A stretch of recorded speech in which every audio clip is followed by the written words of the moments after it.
In a world existing parallel to everyday reality, carefully hidden from the eyes of the vast majority of people, a ceaseless, silent war is being waged. It is a war between humanity and creatures known in certain circles as cryptids. Among them, large, extraordinarily dangerous werewolf-like beings, dogmen, hold a unique and terrifying place. Jed, a man advanced in years, tempered by decades of this secret struggle, a hunter whose body bore the scars of countless encounters and a hard life, yet whose spirit remained unbroken, became a mentor to Ben. Ben was a young man whose life had been forever changed by an encounter with these creatures. He sought not just answers, but a way to fight back against the threat. Jed, seeing potential and desperate resolve in him, passed on all his unique knowledge and invaluable experience. The art of tracking, the intricacies of survival in extreme conditions, methods of analyzing situations and evidence, and the skills to handle the specialized equipment and weapons developed for hunting such a specific adversary. After a period of intense, grueling training, Ben was deemed ready and dispatched on his first solo mission. The target was a remote territory in the Pacific Northwest region of the United States, where recent reports indicated a surge in anomalous events characteristic of dogman activity. Jed himself, limited by age and old wounds, remained in his secluded, well-fortified home, serving as a coordinator, analyst, and unseen support for his student. Jed sat in a deep armchair, the only source of light in the room, a greenish glow from several monitors displaying a complex mosaic of data. Maps, satellite images, encrypted reports from past operations. All this formed the familiar backdrop of his existence in recent years. The air in the room was still and cool, smelling of old books, gun oil, and a faint, barely perceptible scent of ozone from the working electronics. His house, located a significant distance from the nearest signs of civilization, served simultaneously as a fortress and a command center. He had long grown accustomed to long periods of silence, to the tense anticipation that always accompanied the missions of his few comrades and now of Ben. However, there were strictly established communication protocols, unbreakable rules, especially critical during a student's first solo assignment. Regular check-ins via encrypted satellite channel were mandatory. It was the thin thread that connected Ben to safety, to the possibility of receiving advice or assistance.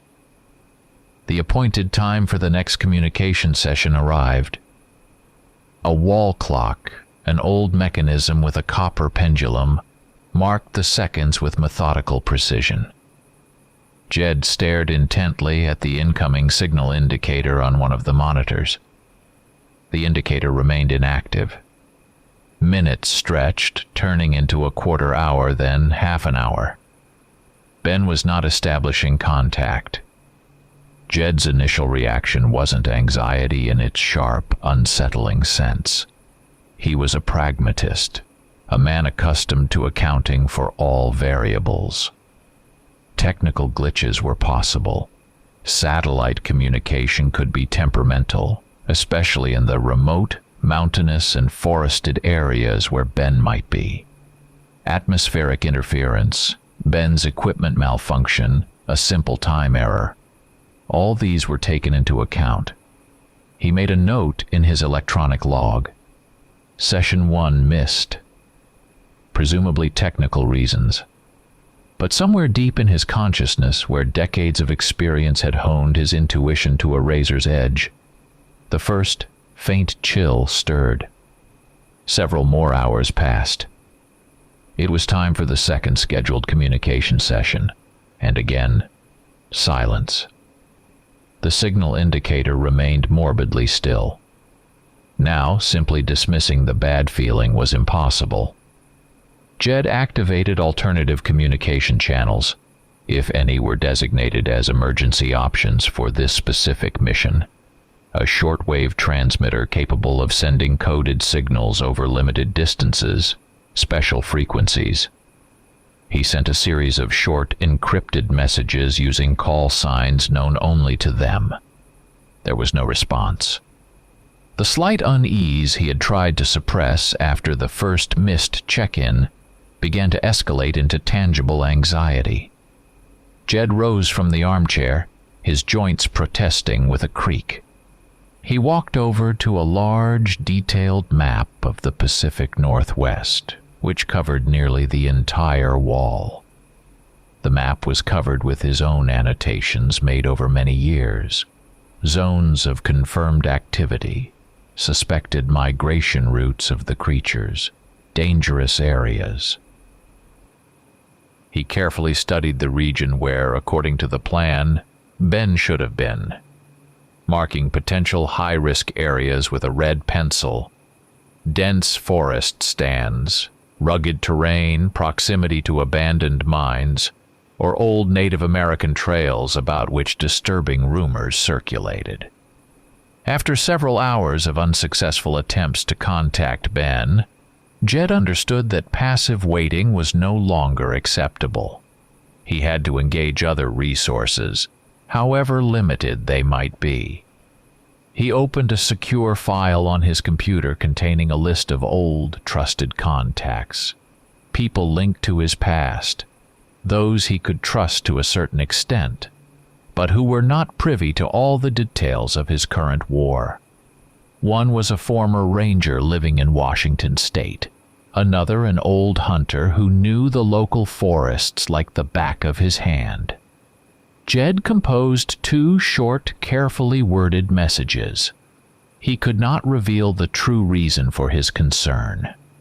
The inquiries were disguised as searches for a lost hiker or a missing naturalist photographer interested in rare flora and fauna.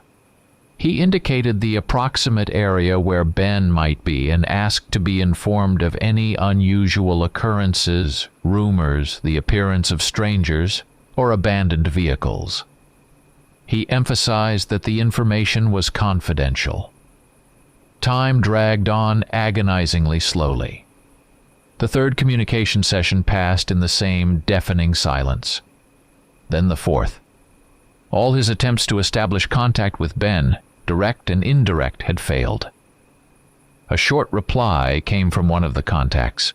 Everything quiet in the specified area. No reports of missing persons or unusual incidents in recent days. But Jed knew that this quiet could be deceptive.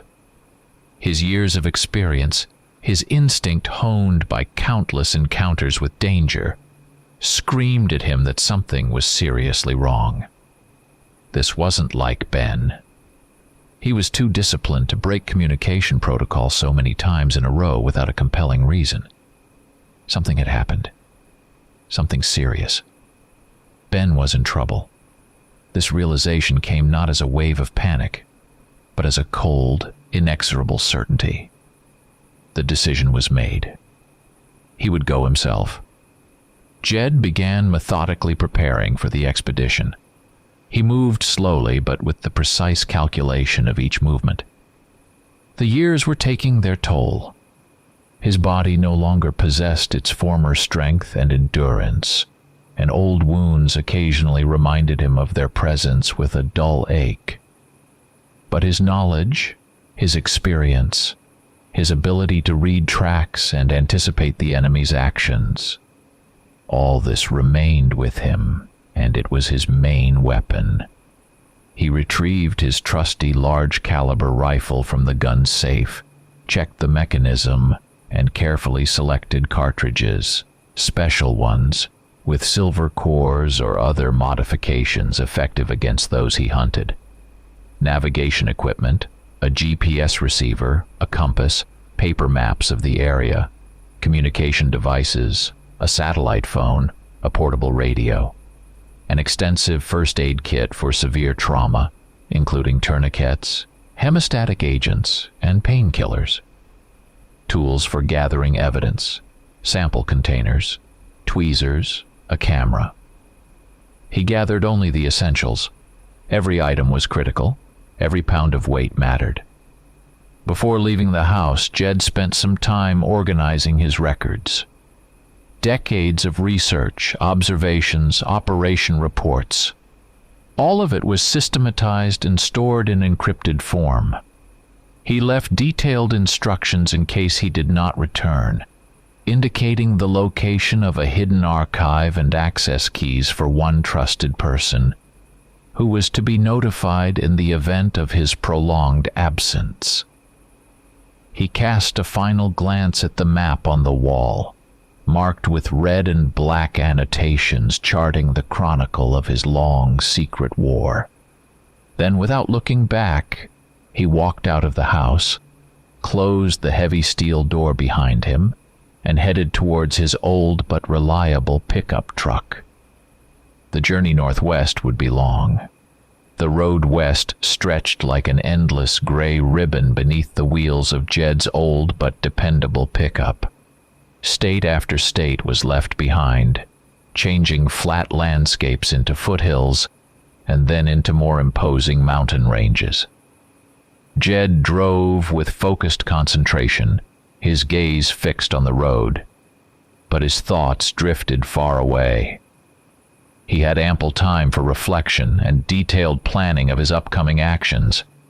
Over and over he replayed Ben's last messages in his mind, analyzed the map of his presumed route, trying to anticipate exactly where the young hunter might have encountered trouble. He remembered Ben, his eyes burning with enthusiasm during training, his natural quick wit, his almost desperate determination to master all the intricacies of their dangerous trade. Jed realized, perhaps for the first time with such clarity, that Ben had become more than just a student, more than just a successor. Over months of working together, over long hours of conversation by the fireplace, a bond had formed between them, resembling that of a father and son. This realization added a weight to his heart and further strengthened his resolve to find Ben, no matter the cost. After several days of exhausting travel, Jed finally arrived in the general search area located in Washington State. The terrain perfectly matched the descriptions from reports and intelligence data. Remote, mountainous, and forested, with dense, nearly impassable woods where evergreen trees formed a thick canopy, hiding the ground from sunlight.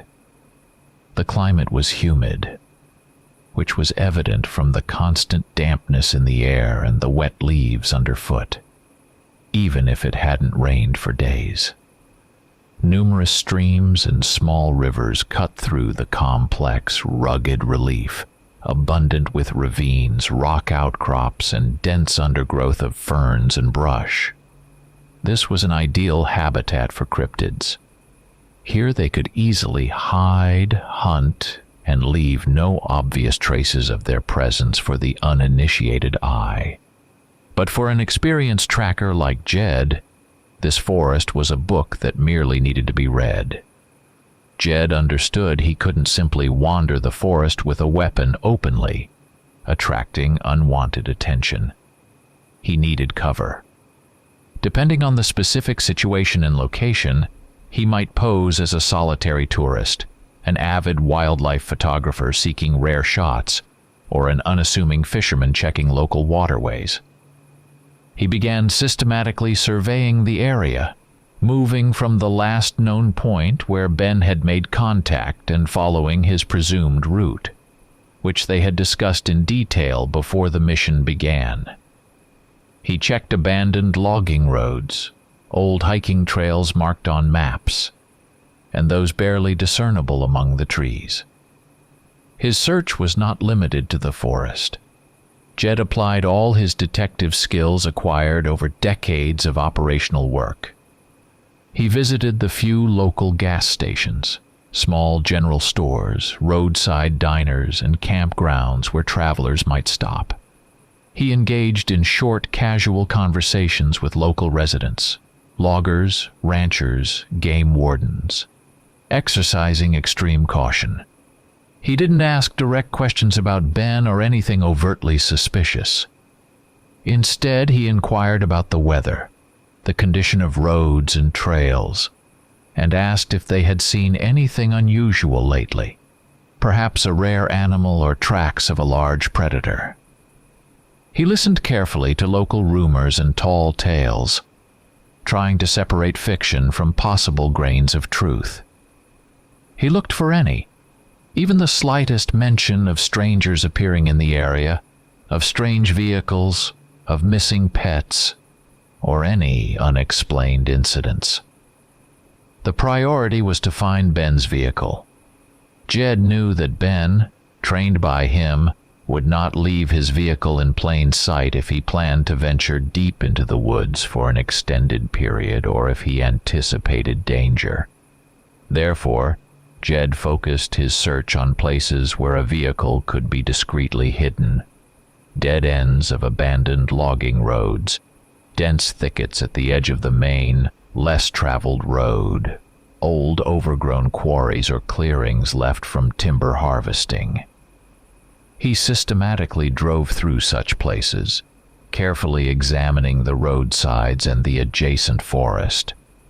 He also checked for signals from miniature GPS trackers that Ben might have discreetly attached to his vehicle as an additional precaution, although this wasn't standard procedure for every mission.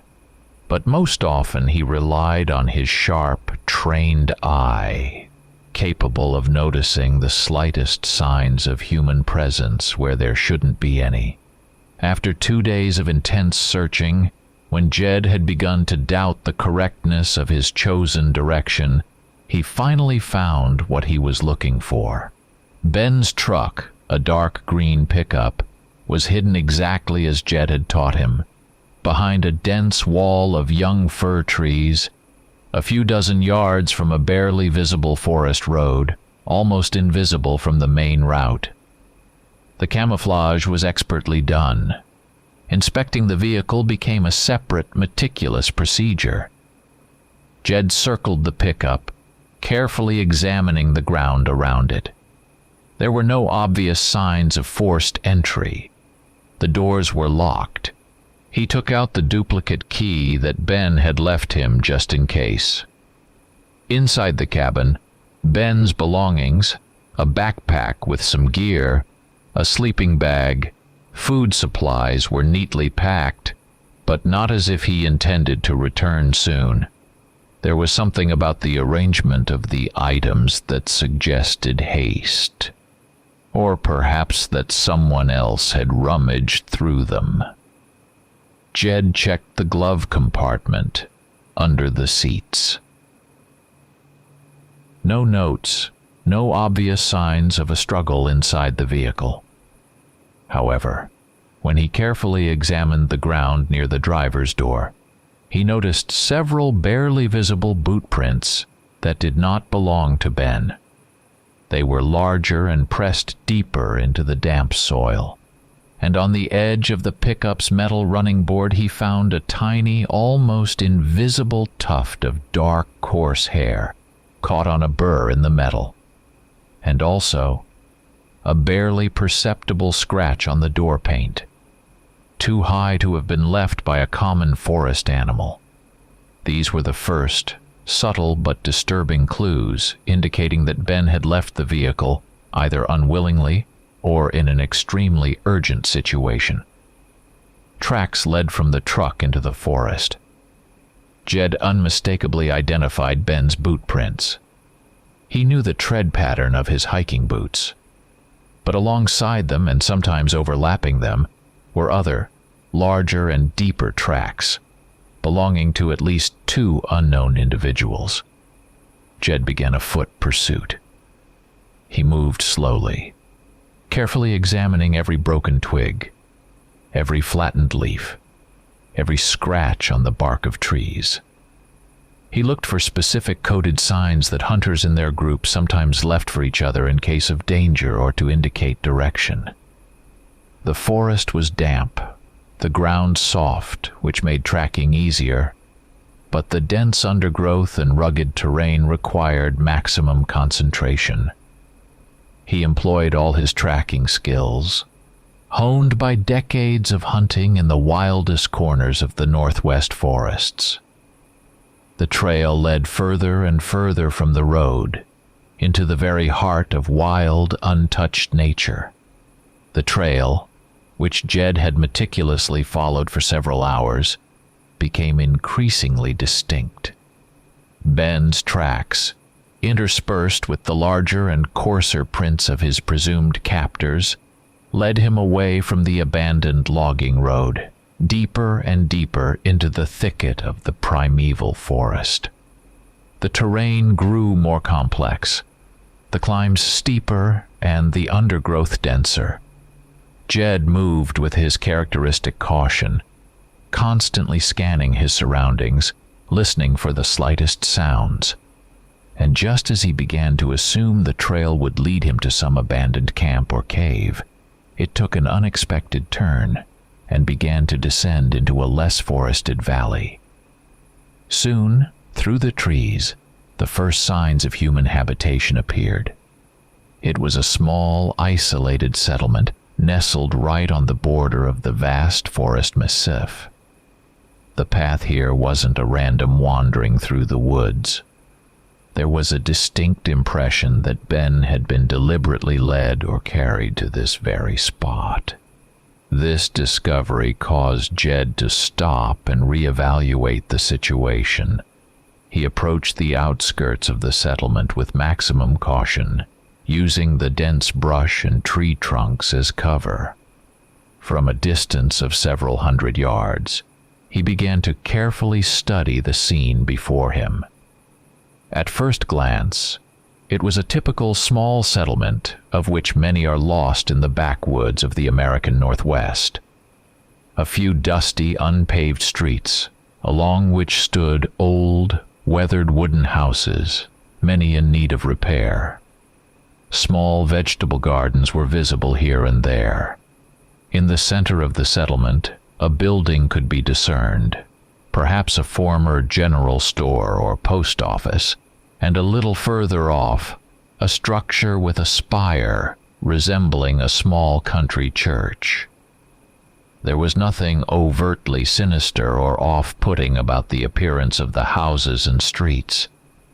But Jed couldn't shake a persistent feeling of this place being cut off from the outside world, an almost palpable isolation. There were no power lines visible leading into the settlement from outside, and satellite dishes on roofs were conspicuously absent. Jed did not enter the settlement immediately. He decided to conduct a thorough reconnaissance of the perimeter, staying under the cover of the forest massif that approached almost to the edge of the outermost houses. He slowly circled the settlement, marking on his mental map all possible entrances and exits, both official roads and barely visible trails leading back into the forest or towards a nearby river. He observed the rare signs of residents' activity: a woman hanging laundry in a backyard, a man chopping wood, a group of children playing by a stream. Their movements were measured, almost lazy, but Jed felt there was a hint of watchfulness about them. He looked for any signs of unusual activity, traces of guards or surveillance, but found nothing of the sort. However, as he continued his observation, the first oddities began to appear, small details that didn't fit the picture of a typical backwater town.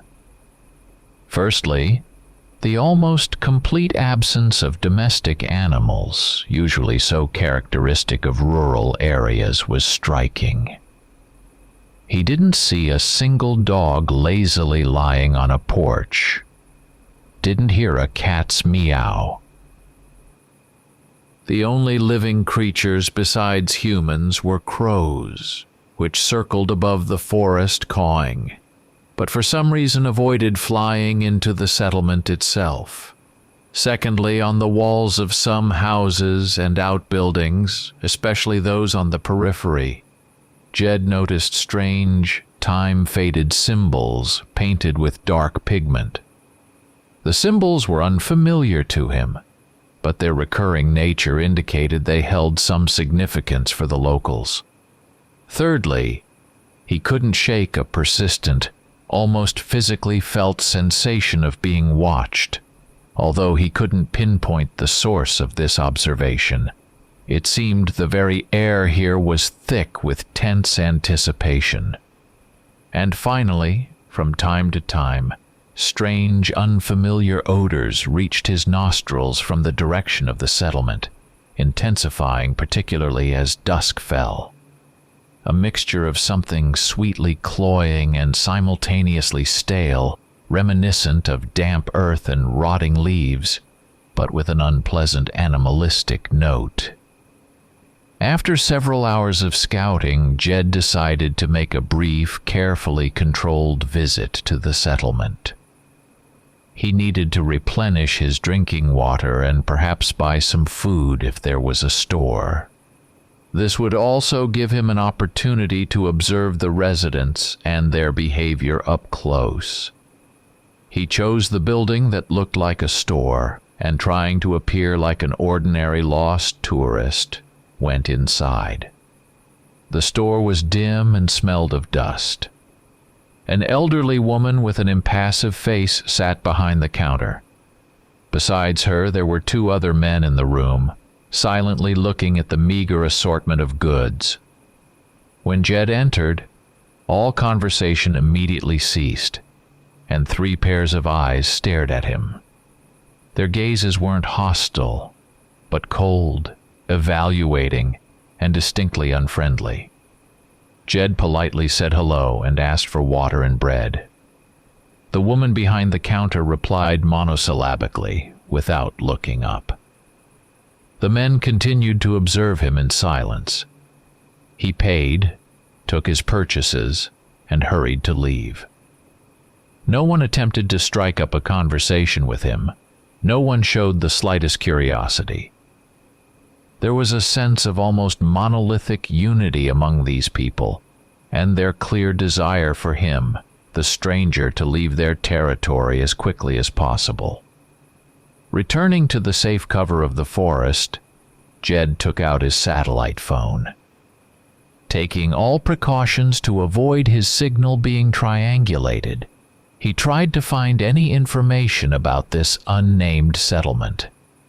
He checked old topographic maps, trying to find its official name, but in vain. The settlement was either too small or existed unofficially. He scanned the available property databases, land registration records in the area, but found nothing that could shed light on the history or status of this place. Local newspaper archives accessible online also contained no mention of it.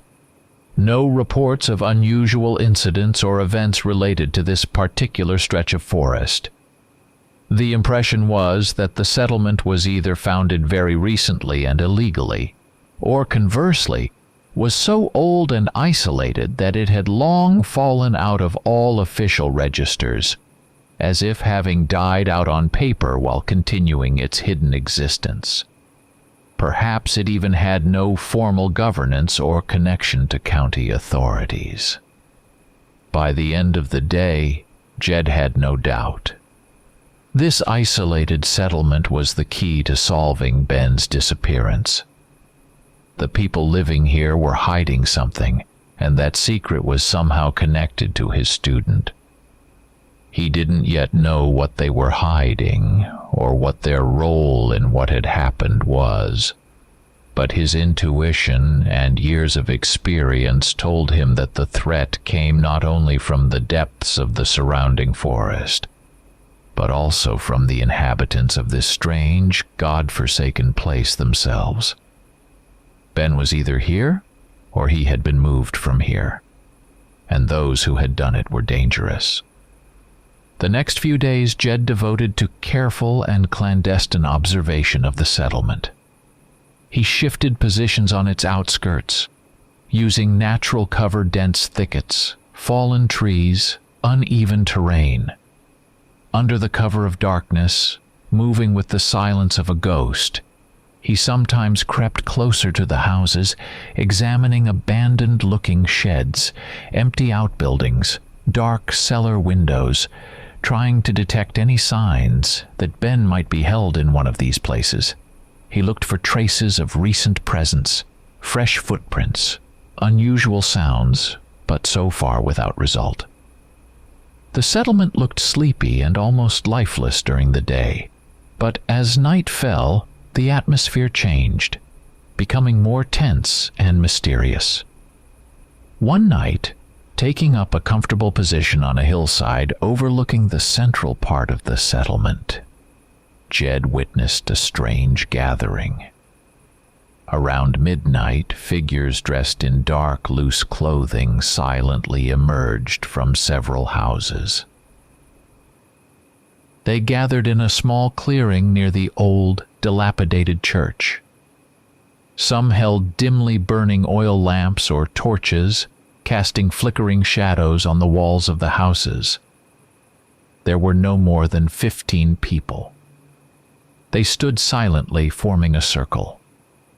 Then one of them, apparently an elder or leader, began speaking in a quiet, monotonous voice.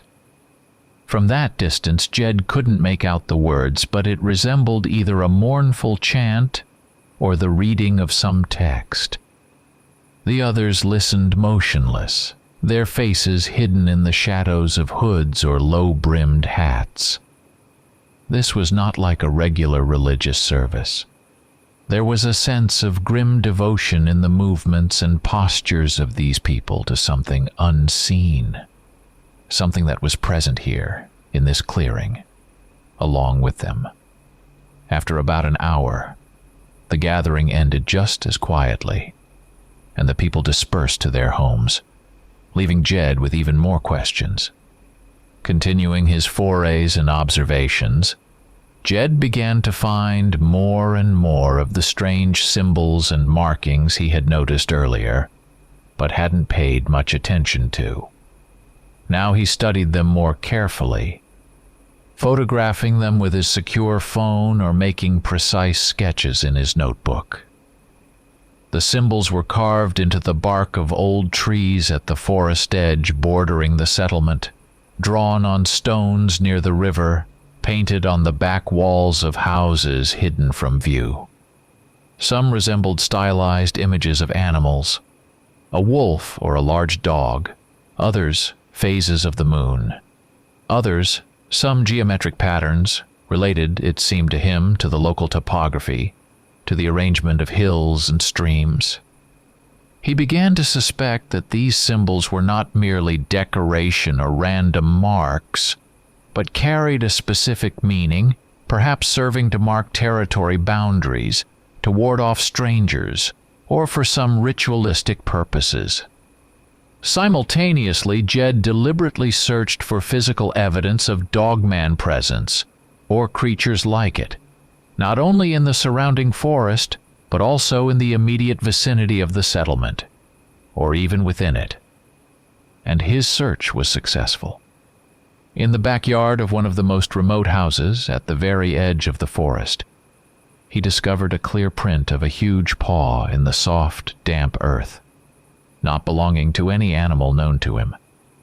The print was fresh, left no more than a day ago. On a roughly built fence surrounding a small vegetable garden, he found a tuft of dark brown, coarse hair caught on a sharp edge of a board. And on the wall of an old leaning shed, deep scratches were visible left, judging by the height and force, by the claws of a very large and powerful creature. These scratches were at least 7 feet high, which ruled out the possibility of their origin from common forest predators like a bear or cougar. These were the first irrefutable physical clues connecting this isolated settlement with the very cryptids he and Ben hunted. Trying to understand the nature of this place more deeply, Jed again turned to his satellite channel, this time searching not for official information but for local legends, folklore, any mention of strangeness in this region that might have been preserved in old books, local history notes, or in digitized archives of university libraries. After a long search, he managed to find a few scattered mentions of ancient Native American legends from this region, telling of a powerful spirit of the forest or guardian of the mountains, who demanded respect and offerings from those who lived in his territory. In later, already colonial records, there were vague accounts of settlers who made some kind of covenant with this being to survive in the harsh conditions and protect themselves from hostile tribes or other misfortunes. The stories described how a small community, on the verge of extinction, managed to preserve itself by befriending, or rather submitting to, this forest creature, bringing it gifts and observing certain rituals. Putting all these fragments together, the strange behavior of the residents, the nightly gatherings, the mysterious symbols, the physical traces of the cryptid, and the snippets of old legends, Jed began to gradually understand the true nature of the relationship between the inhabitants of this settlement and the DOGMEN. It wasn't just fear of a dangerous predator. It was a kind of perverse symbiosis based on worship, or at least on some ancient unspoken agreement. The settlement residents apparently provided the cryptid, or cryptids if there were several, with security, hiding its existence from the outside world, and perhaps offered something else in return for its patronage, or at the very least for it not to harm them. What exactly they offered remained unclear for now, but Jed felt that the answer to that question would be horrifying. Now, correlating all the facts known to him, Ben's sudden disappearance, his specialization as a cryptid hunter, his appearance in this remote and clearly anomalous place, and the settlement's obvious connection to the DOGMEN, Jed reached a grim conclusion. Ben was not just lost or a random victim of a wild animal attack. His disappearance was not an accident. He had most likely either stumbled upon this settlement or the creature's tracks, and had been deliberately captured. He had become a target for this strange alliance of humans and cryptid, and if he was still being held alive, it meant they had specific plans for him. And these plans, given the circumstances, promised nothing good.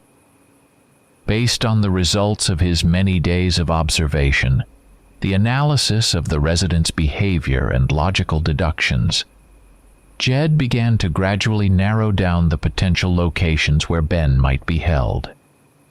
He ruled out ordinary residential houses, too risky to keep a prisoner where children might accidentally discover him, or where he himself might attract attention.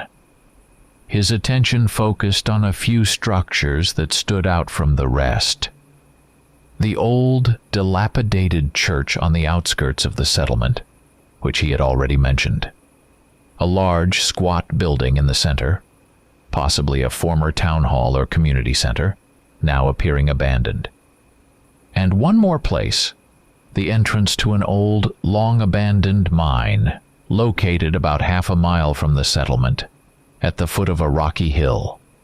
The mine was marked on his old maps, and the local legends he found vaguely hinted that its tunnels extended for many miles underground and were used for more than just ore extraction. Each of these places was suitable in its own way for holding a prisoner. They were either sufficiently isolated, well protected, or held symbolic significance for the residents. Jed decided to focus his attention on the old church and the building in the center. The mine entrance was too far away to maintain constant surveillance without risking detection.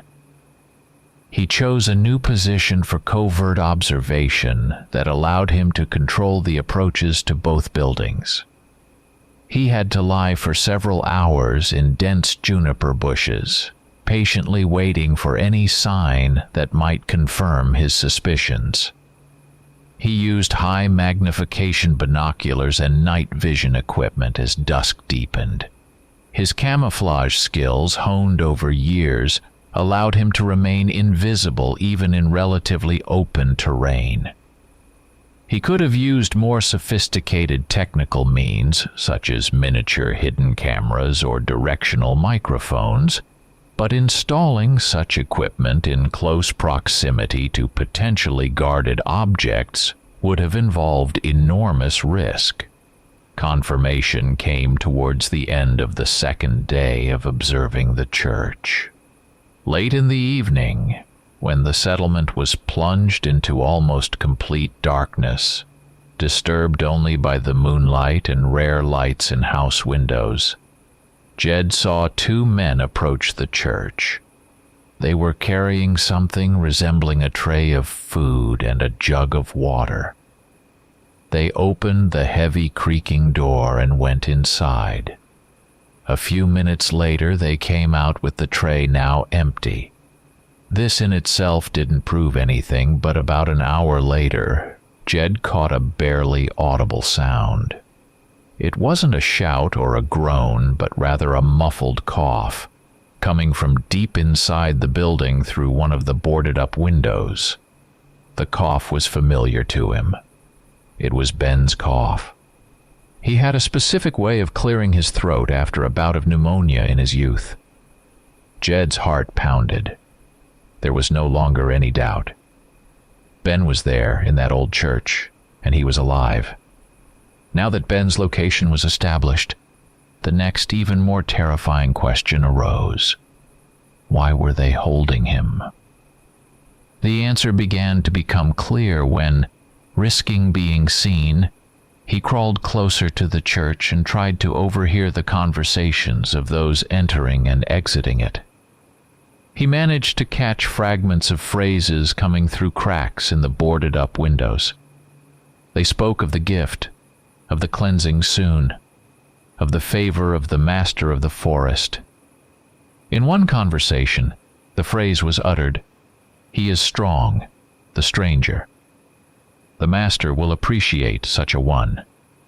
Jed also noticed that the residents began bringing items to the church, bundles of dried herbs, small wooden figures resembling the DOGMEN, pieces of raw meat, which they left at the threshold. All of this pieced together a horrifying picture. Ben was not just a prisoner.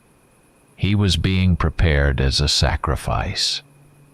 The residents of this settlement were going to offer him as a sacrifice to the cryptid, the very master of the forest the legend spoke of, to appease it, ensure its protection, or obtain some other benefits unknown to Jed. And Ben, as a stranger, as a hunter, as a man of strong spirit and body, was a particularly valuable sacrifice to them. The DOGMEN's role in this monstrous scheme became increasingly evident. It wasn't just a wild animal terrorizing the area. By all accounts, it was a creature possessing a certain level of intelligence, capable of some kind of interaction with humans and acceptance of gifts. Either its life cycle, its strength, or even its very existence somehow depended on these sacrificial rituals. The settlement residents did not completely control it. They feared it, but they served it, fulfilling its silent or explicit demands. They were its priests and simultaneously its hostages. It remained to find out exactly when this gruesome ritual was to take place. Jed closely monitored the residents' behavior, their conversations, any signs of preparation. He noticed that their activity around the church intensified. They brought food and water for Ben more often, but also other, more sinister items. He also paid attention to the fact that the residents often glanced at the moon, which was becoming fuller each day. Comparing these observations with the snippets of overheard conversations, where full moon and time of renewal were mentioned, Jed concluded that the sacrifice was most likely scheduled for the next full moon, which was due in 3, maybe 4 nights at most. Time to save Ben was catastrophically short. The situation seemed almost hopeless. Jed was alone. Against him was an entire town, whose residents, by all appearances, were fanatically devoted to their cult and ready to defend their way of life and their dreadful god with weapons.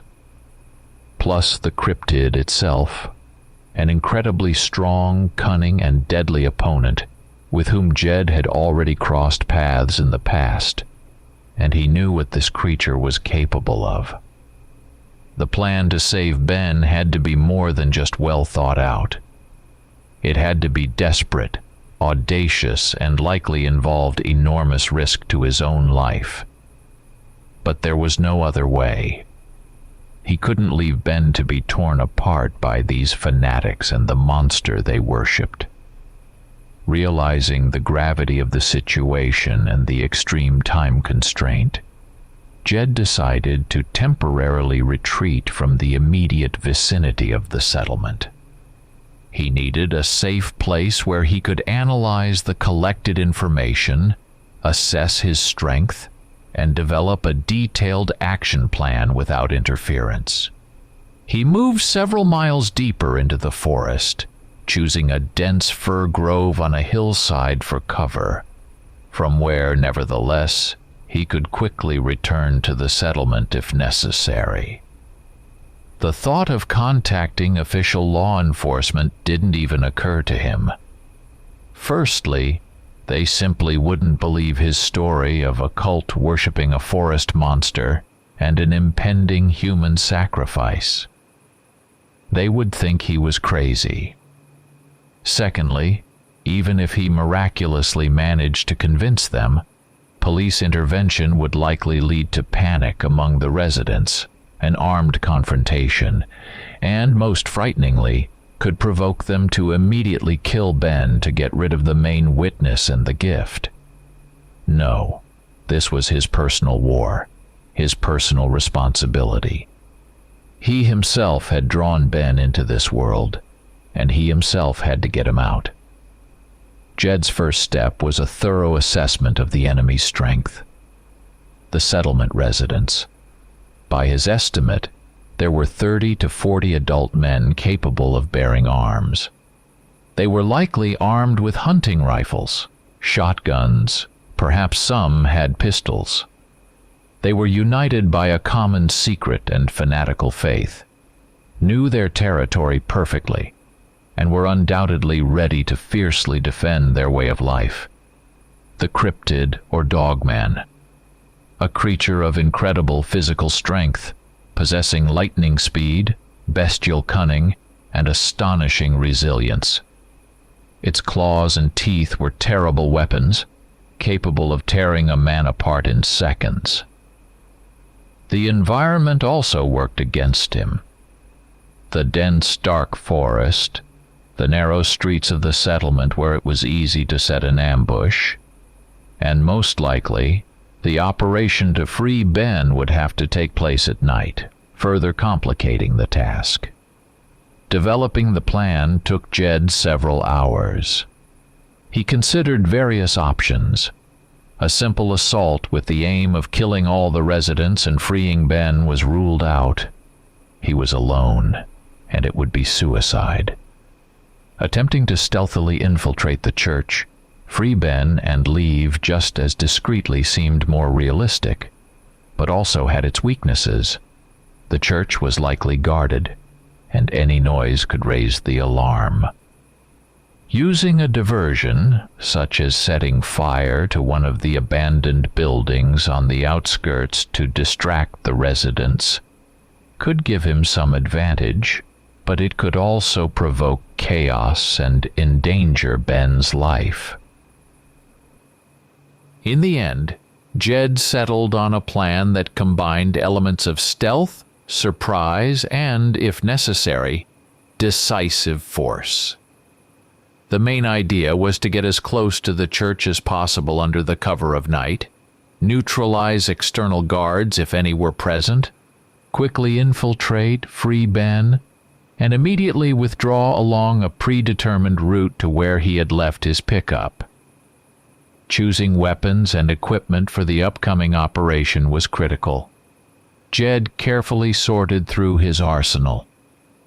For fighting the DOGMAN, he chose his large-caliber rifle with an optical sight and a magazine loaded with special bullets with silver cores and explosive charges. For possible close combat with the settlement residents, he took his 12-gauge pump shotgun loaded with buckshot and his trusty .45 ACP Army pistol. From additional gear, he selected several smoke grenades and 2 flashbangs for creating diversions, extra magazines of ammunition for all weapons, a sharp hunting knife, a compact lock-picking kit, a powerful tactical flashlight with multiple modes, and, of course, his expanded first aid kit.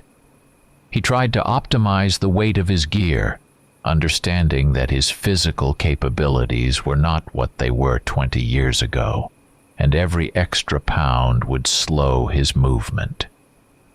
Using his sketches and memory, Jed drew a detailed map of the settlement and the surrounding area. He marked on it Ben's presumed location in the church, possible guard posts, the most likely resident patrol routes, and several paths for approaching the church and withdrawing from the settlement. He planned the main route and 2 backup options in case something went wrong. He also designated a place for an emergency rendezvous with Ben after the rescue, if they had to split up during the withdrawal.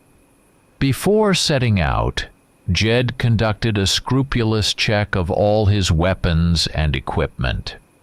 He disassembled and cleaned the rifle and pistol, lubricated all moving parts, checked every cartridge, and ensured the safeties were functional. He checked the battery charge in the flashlight and night vision device, packed all items in his backpack so they wouldn't rattle during movement and were easily accessible. He knew from bitter experience that in such a situation, any trifle, any weapon malfunction or equipment failure could cost a life, his or Ben's. Jed spent the last minutes before leaving in silent concentration. He felt no fear in the usual sense of the word. There was a cold resolve and awareness of the enormous risk and a readiness to accept any outcome. He knew that the chances of success and getting out of there alive were slim. But he also knew he couldn't do otherwise. This was his last mission, his last duty to Ben, to himself, and to the cause to which he had dedicated most of his life. He mentally bid farewell to his home, to his past, and slinging the backpack onto his shoulders and taking the rifle in his hands, disappeared into the deepening twilight of the forest. Jed began his movement towards the settlement deep into the night, choosing a time between 2 and 3 in the morning. In this pre-dawn hour, most residents were likely sleeping soundly, and the vigilance of anyone on guard duty would be dulled by fatigue and the monotony of the night watch. The moon, nearly full, was hidden behind a dense curtain of clouds, plunging the forest and the settlement into a thick, almost impenetrable darkness, which worked to Jed's advantage. He moved extremely slowly, literally advancing inch by inch, using all his skills for silent movement through the forest and rugged terrain. Every step was measured, every branch bypassed with extreme caution. His ears were strained, catching the slightest sounds: the snap of a dry twig under an unwary animal's foot, the rustle of leaves in the night breeze, the distant hoot of an owl. He himself was part of this night, a shadow among shadows. Crossing the presumed outer perimeter of the settlement's defenses required exceptional concentration from Jed. He remembered the possible presence of guard dogs, although he hadn't seen any during his daytime observations. He also considered the possibility of simple homemade alarm systems. Ropes stretched low to the ground with bells or empty tin cans tied to them, or even wolf pits disguised with leaves. He moved along the edge of the forest, bypassing the settlement in a wide arc to approach the church from the least expected side, from the direction of the dense thickets adjacent to its back wall.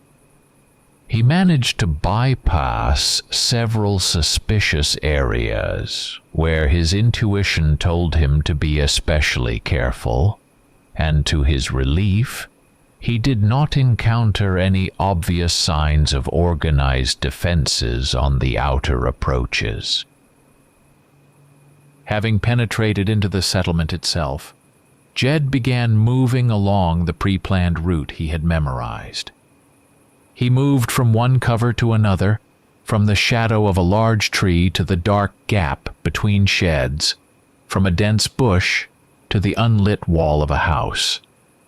He avoided open spaces and areas where faint light fell from the windows of some houses where people might still be awake. Residential houses represented a potential danger. A random noise, a creaking floorboard, a dog barking, if any were indeed present and well hidden, could raise the alarm. Therefore he tried to keep as much distance as possible from them, hugging fences and the walls of outbuildings. The air was damp and cold, smelling of wet earth, smoke from chimneys, and something else.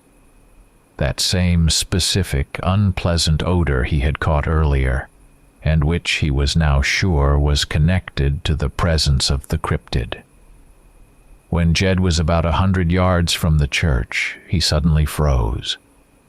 His sharpened hearing picked up a low, guttural growl, coming from somewhere deep in the forest, from the opposite direction to where he had come from. The growl was short, but it carried a sense of immense power and threat. Then a faint, but unmistakably recognizable musky scent reached his nostrils, the smell of the DOGMAN. The creature was somewhere nearby. Perhaps it was patrolling its territory, or something else had attracted it. This was a disturbing reminder that his enemy was not only human. But now he couldn't afford to be distracted by that threat. His goal was the church and Ben. He continued moving, even more cautiously than before. The church loomed as a dark silhouette against the slightly lighter night sky. It looked abandoned and ominous. As he got closer, Jed saw that the main entrance was locked with a heavy padlock. The windows were high off the ground and tightly boarded up. He circled the building, looking for other possible entrances. On the backside of the church, where it bordered closely on dense elderberry bushes, he found a small, low door, apparently leading to a basement room or sacristy. The door was old and warped, but also bolted from the inside. However, next to the door was a small, narrow window, one of the few not boarded up, but closed from the inside by a simple wooden shutter. Jed took position in the shadow of a dense bush, a few yards from this door, and began to observe. He needed to assess if there were guards nearby, how often they checked, what the patrol routine was, if one existed. The tension was at its peak. Every minute of waiting felt like an eternity. He listened for sounds coming from inside the church. Silence. There were no signs of movement outside either. It seemed the settlement residents were confident in the reliability of their locks and did not post a constant guard directly at the church, relying perhaps on general vigilance and on the fear of the master of the forest, which would deter casual curiosity seekers.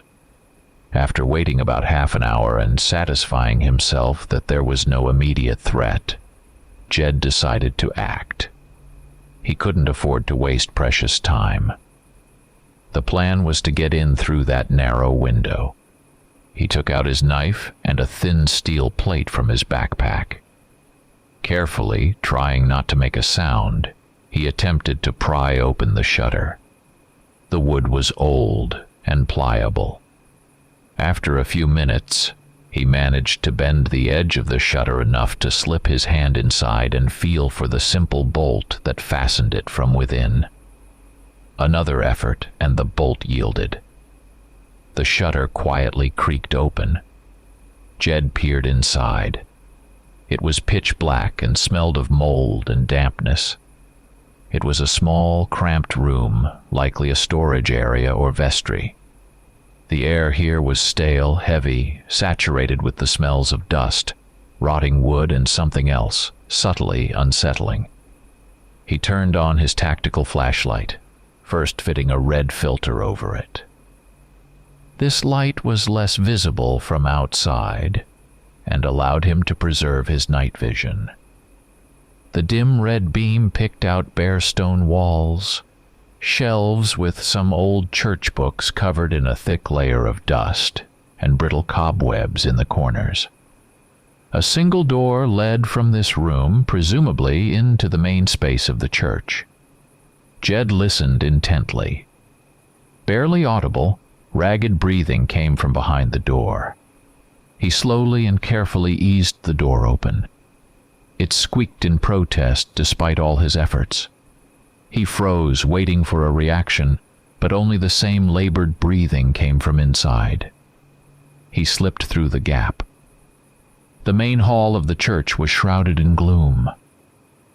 Moonlight filtering through the cracks in the boarded-up windows created eerie patterns of light and shadow on the dusty floor and pews. At the far end of the hall, near the altar, he saw what he was looking for.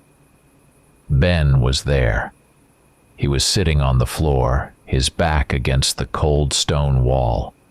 His hands were shackled behind him with a heavy chain, the other end of which was attached to a metal ring hammered into the wall. His legs were also tied with rope. Ben was unconscious or in a very deep sleep. His clothes were torn in several places. His face showed bruises and abrasions. He looked exhausted and weakened, but judging by his steady, though labored breathing, he was alive. The sight of his student, so young and strong, now reduced to the state of a helpless prisoner, sent a wave of cold anger through Jed and further strengthened his resolve. Jed approached Ben silently. He knelt beside him and gently touched his shoulder. "Ben," he whispered. Ben didn't react. Jed shook him lightly. Ben moaned and slowly opened his eyes. At first there was confusion in his gaze, then, as he focused on Jed's face, recognition flickered in them, followed by immense, almost unbelievable surprise and relief. "Jed?" he croaked, barely audible. "How did you—" "Quiet," Jed interrupted him. "We need to get out of here fast." He took a small but strong pair of metal cutters from his backpack and went to work on the chains. The steel didn't yield immediately, but after a couple of minutes, the link snapped with a dull click. Then he cut the ropes on Ben's legs. "Can you walk?" Jed asked, helping Ben to his feet. Ben swayed but managed to stand. "Yeah," he replied, his voice still weak. They hardly fed me. And injected something yesterday." Jed nodded. "Understood. Hang on. Here, take this." He handed Ben his .45 caliber pistol and a spare magazine. "You know what to do. I go first. You follow me." We moved towards the back door I came through. "If there's resistance, shoot without hesitation. Our job is to get out of the settlement and get to the truck." Questions later. Ben nodded silently, his fingers gripping the pistol handle instinctively. Despite his weakness and ordeal, the fire of determination returned to his eyes.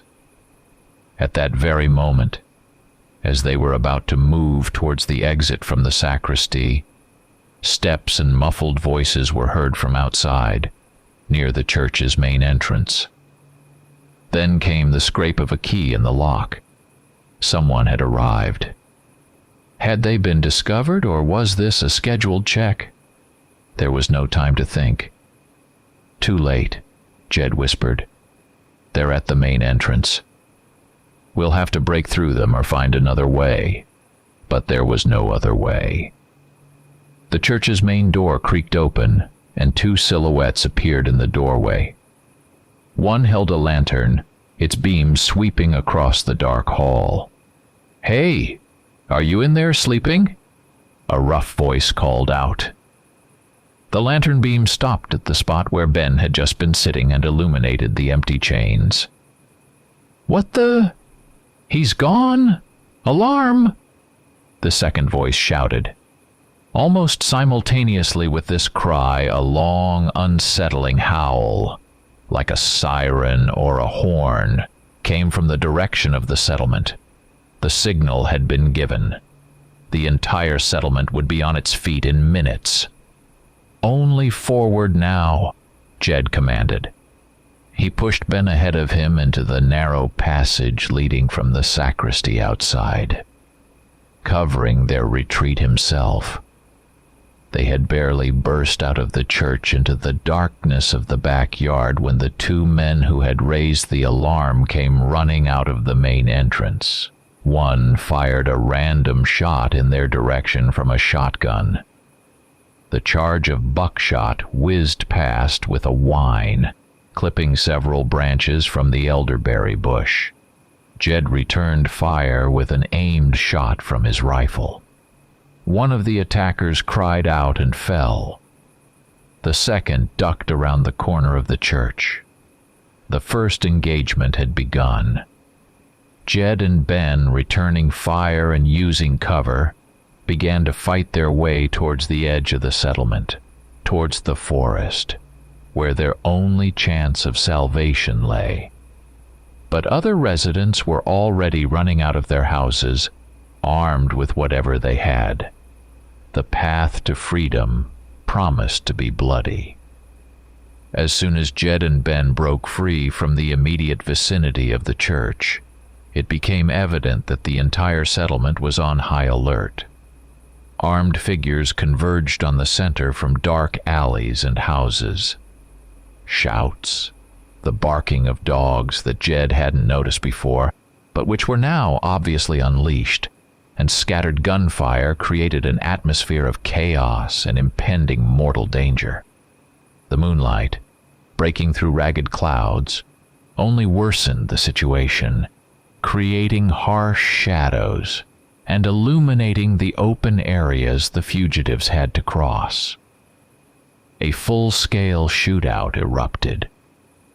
Jed, as the more experienced fighter, took command. "Ben, keep left behind that shed. Cover the flank. I'll try to suppress that group by the well." His voice was calm and steady, despite the whistle of bullets and buckshot around them. They moved in short dashes from one cover to another, from a woodpile to an old, rusty car wreck, from the thick trunk of a tree to a stone wall.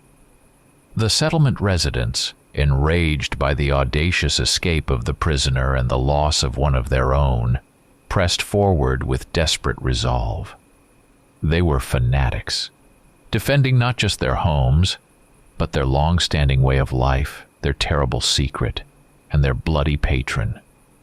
They were not going to retreat, even taking casualties. Jed fired with calculated aim, conserving ammunition. He tried to target limbs to disable opponents without killing them unless absolutely necessary. However, when the situation became critical and Ben's life or his own was under direct threat, he fired to kill.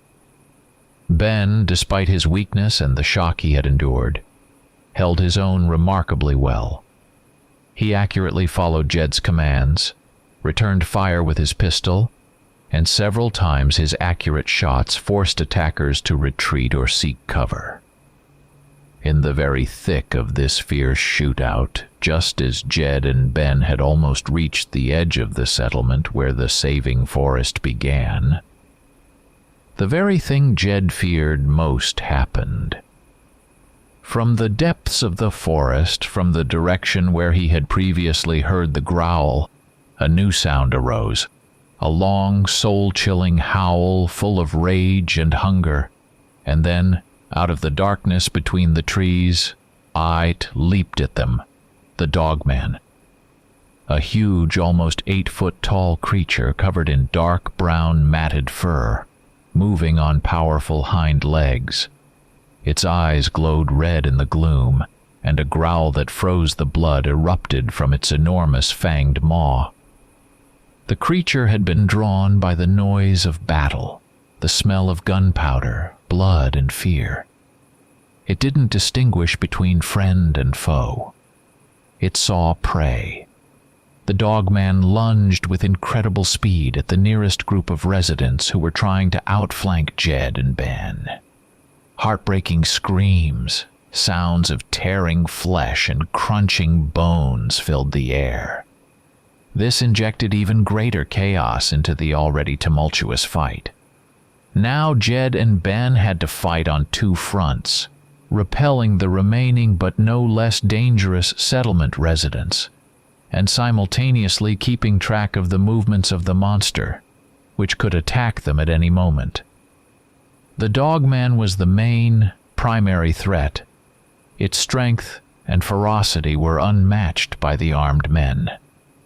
But the men were numerous, they knew the terrain, and they blocked all paths of retreat. The fight grew increasingly desperate.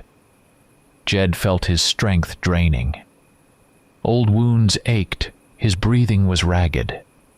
During one of their dashes, a bullet grazed his left shoulder, leaving a deep, bleeding furrow. The pain was sharp, but he gritted his teeth and kept firing. Ben was also wounded. A splinter from a nearby shattered wooden crate embedded itself in his thigh. He limped, but he didn't give up.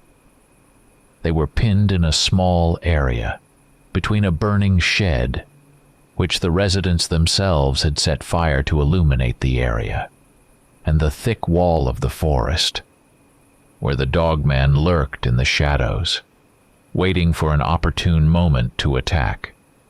The path to retreat, to Jed's pickup truck, which was hidden more than a mile away, seemed cut off. The settlement residents, enraged and terrified by the appearance of their deity, surrounded them in a tight ring. Jed knew they couldn't get out of here together. He looked at Ben. He was pale, breathing heavily, but his eyes still held resolve. Jed saw that Ben, despite his wound, was still capable of running if given the chance. And then Jed made a decision. The only one possible in this situation. He had to draw the main pursuers, both humans and, most importantly, the Dogman, to give Ben a chance to escape. He chose a position behind the fallen trunk of a huge pine, which offered a clear shot down the main path to the forest. "Ben," he shouted, his voice cutting through the noise of the fight. "Listen to me carefully. When I give the sign, you run. Run into the forest, to the truck. Don't look back no matter what happens. Understand?" Ben looked at him with horror and confusion. "But Jed, I can't." "That's an order," Jed roared, in a tone that brooked no argument. "Go now! Live! And remember everything I taught you!" He raised his rifle and fired a long burst over the heads of the advancing residents, making them duck. Now, run! Ben froze for a moment, his face twisted with pain and despair. But in Jed's eyes he saw such steely resolve, such unwavering will, that he understood arguing was useless. There was no time. He nodded, swallowed the lump in his throat, and limping on his wounded leg, bolted towards the darkening line of the forest, just as Jed had ordered. Jed was left alone behind his last cover, the massive, resinous trunk of the fallen pine. He quickly reloaded his rifle, checked his pistol. His shoulder burned with fire, blood soaked his shirt and jacket, but he barely noticed the pain. His entire being was focused on the coming fight. He saw Ben disappear into the darkness between the trees. On his grim, weathered face, there was no fear, only deep weariness, hidden sadness, and unyielding resolve to finish what he had started, to pay any price to save the boy who had become almost a son to him. And the fight began. Jed's final stand. He fired with calculation in short, aimed bursts, forcing the settlement residents to keep their distance. But there were too many. They were flanking him, shooting from behind every tree, every piece of cover. Bullets chipped the pine trunk, tearing away pieces of bark, whistling overhead. And then the DOGMAN appeared. It leaped from the darkness like an enraged demon, its roar drowning out the crackle of gunfire. The creature clearly understood who posed the greatest threat, or perhaps, who was the last most desired prey. It lunged directly at Jed's position. Jed managed to fire several shots at point-blank range from his large-caliber rifle. The bullets, intended to stop the monster, hit their mark, tearing away chunks of fur and flesh, but the creature seemed to ignore the wounds. It kept moving forward, its eyes burning with hellfire. The last things discernible in that chaotic melee were the furious roar of the DOGMAN, Jed's answering cry, full of defiance, and several dull, heavy thuds. Then came a relative silence, broken only by the crackle of the burning shed and the occasional frightened cries of the residents. Ben ran, not looking back as Jed had ordered. He stumbled, fell, got up, and ran again, driven by terror, guilt, and a desperate will to survive.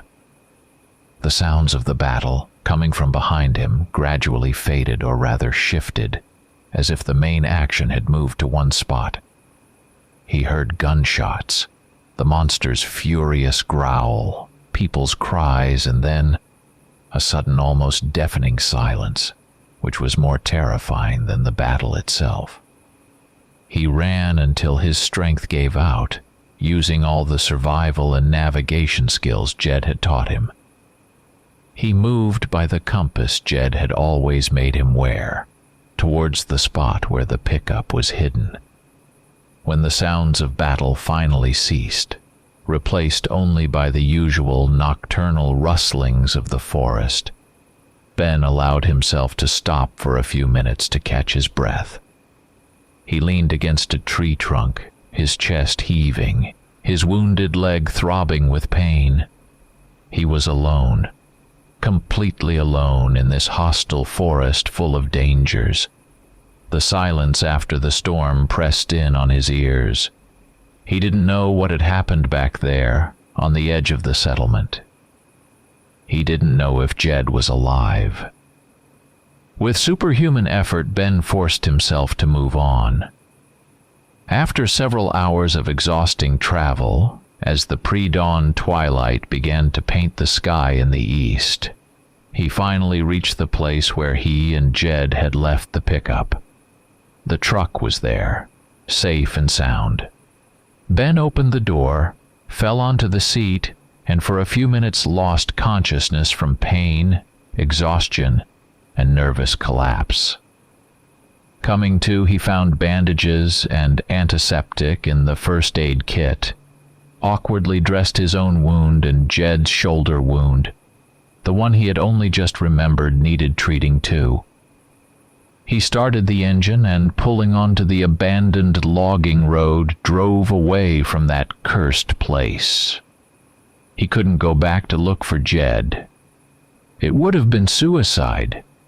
He was wounded, almost out of ammunition, and he didn't know how many more settlement residents or cryptids might be scouring the woods.